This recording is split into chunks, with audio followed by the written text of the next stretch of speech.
Hey everybody, I'm Axel, the Wondrous Writing Witch. Thank you for joining me today. Today I'm going to be talking about my top 5 favorite villainous tropes. I was really inspired to do this video because everyone has been starting their villain era, and I fucking vibe with that. So, if you have some villainous tropes that you adore, please comment them below and do all the other algorithm things like subscribe and ring the bell. I would super appreciate it. Without further ado, let's get into today's tropes.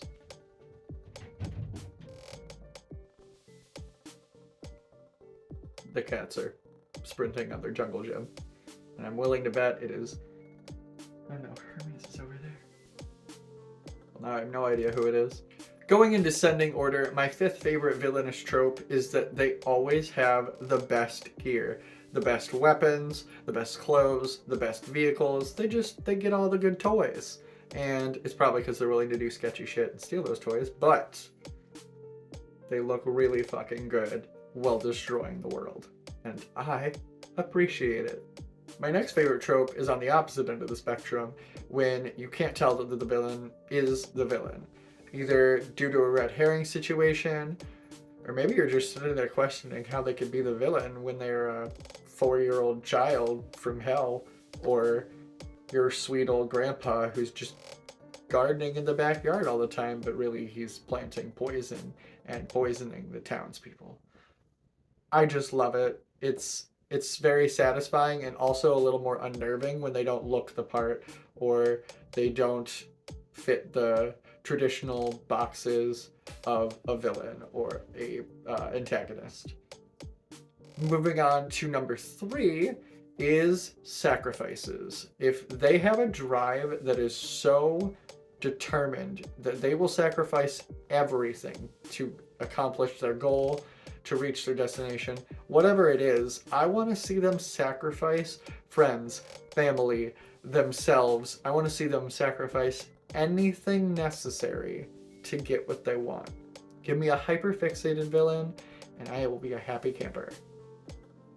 Diving a little deeper and a little bit darker, I love when the villain maims our characters. When they aren't afraid to permanently disfigure, cripple, scar somebody for life.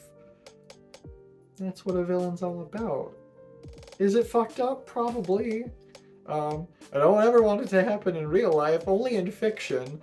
But in fiction, if you're giving me an evil overlord, you best make me fear them and fear their cruelty. Don't just give me their slaughtering the masses. Alright? Anybody can go and slaughter the masses. I want to see them be an evil, cruel son of a bitch. That's what I want. Give it to me.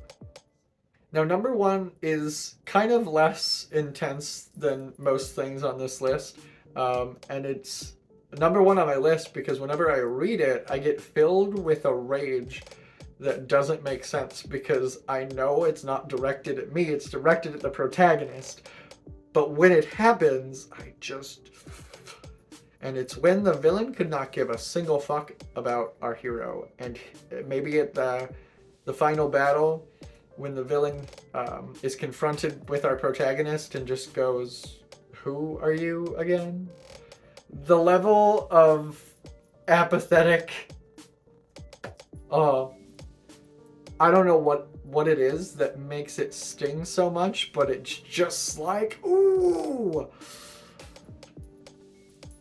That just means that your character has been trying so hard for nothing in the villain's eyes. And I just love it. I don't know why, but I do. It just stings.